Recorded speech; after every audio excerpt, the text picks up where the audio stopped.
Welcome to Cook to Nourish. How are you guys doing? Hope your summer is going well. I just came back from a vacation in India and therefore I wasn't able to post videos for the last few weeks. I'm back now in action, again back in my kitchen, again trying out new recipes.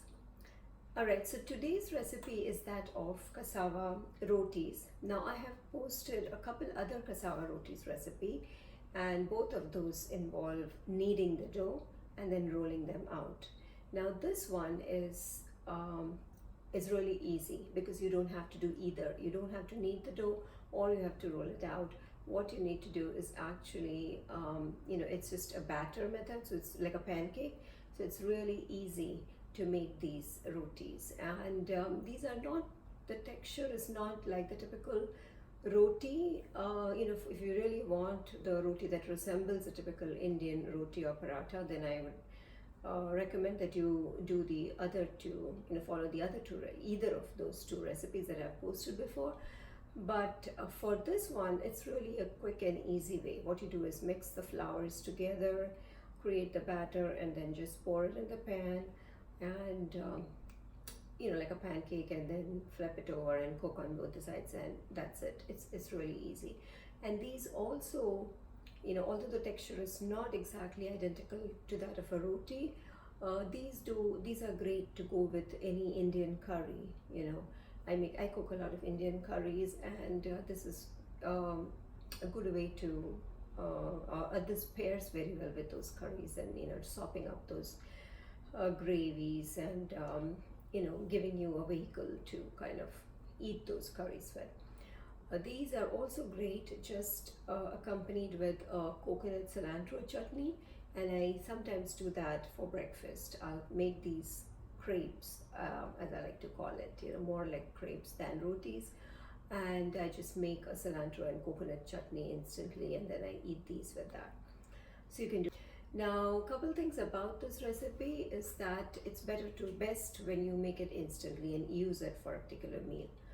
You could also make, in one batch you can make like about eight, I think 6 to 8 crepes. So if there are leftovers, you can, refrigerate them. However, when you take them out, it's best to kind of microwave them using using a wet paper towel, because they tend to get dry.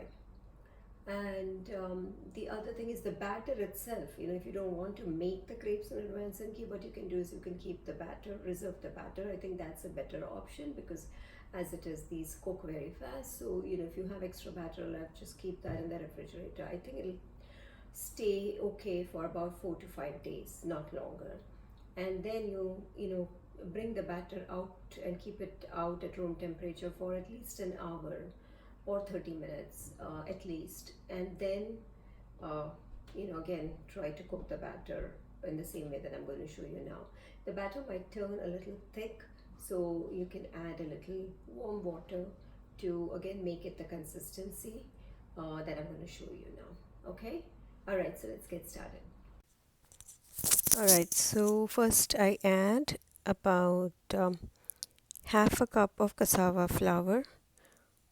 Now I'm using 1/4 measuring cup, and that's why I added twice. So I've actually added half a cup of cassava flour, and next we're going to add 1/4 cup of coconut flour.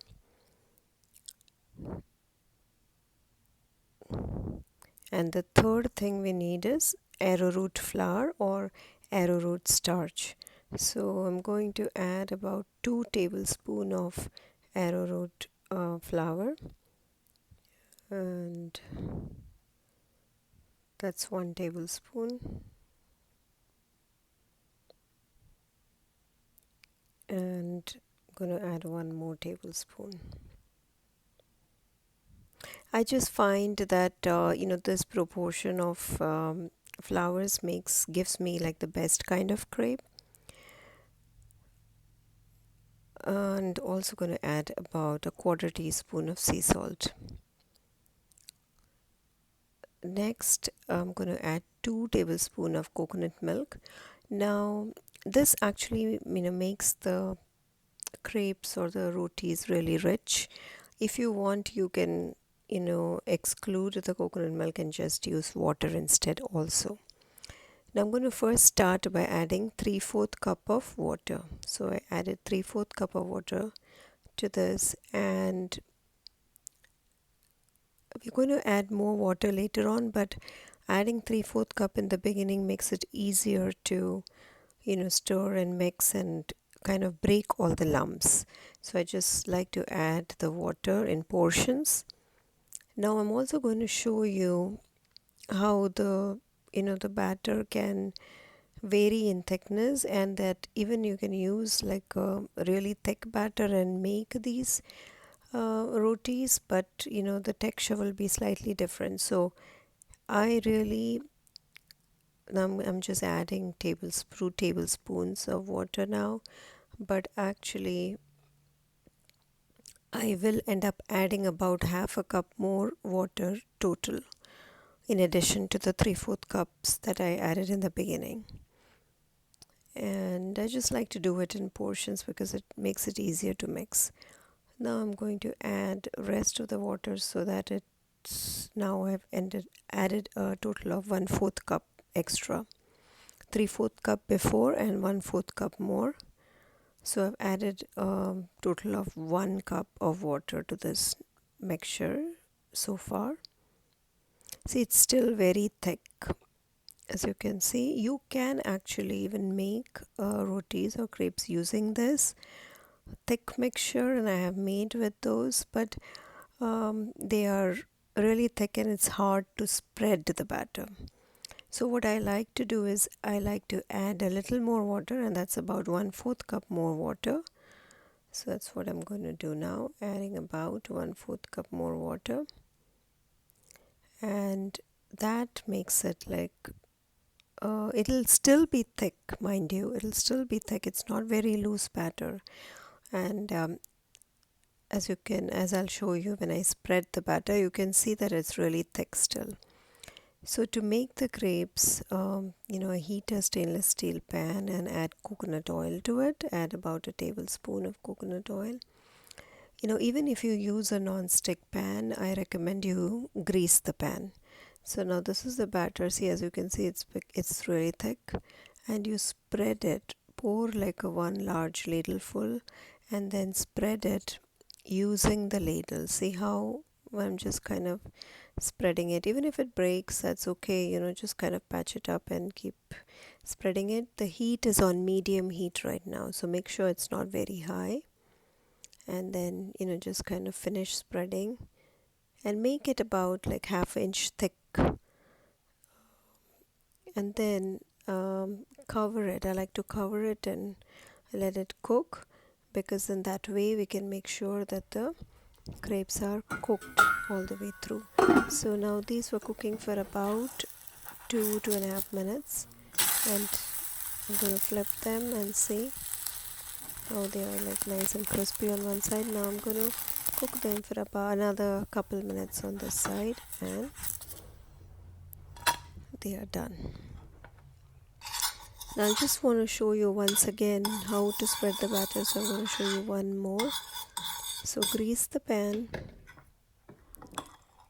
and pour a little full, and then just like kind of spread it slowly. You can kind of do a circular motion, or you can kind of just go about spreading it from each side in a random manner, just so that it the circle gets larger. And that's it. And then you cover and cook it at least for 2.5 to 3 minutes on one side on medium heat before flipping it over. So when you're trying to flip it, you'll come to know whether it's ready to be flipped or not. Now this one, see, it's coming out easily, so I know that it's ready to be flipped. And then I cook it again for another couple minutes, and it's done.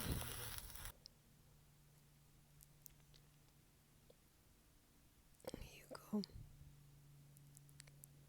So now I want to show the texture of these rotis. Do you see these are really soft? Now they are not very sturdy as the ones that you make using the kneading and the rolling method that I've posted before. So these can actually, these are not great for tacos, although you can use them for tacos. Thank you for watching. Please like and subscribe. Thank you.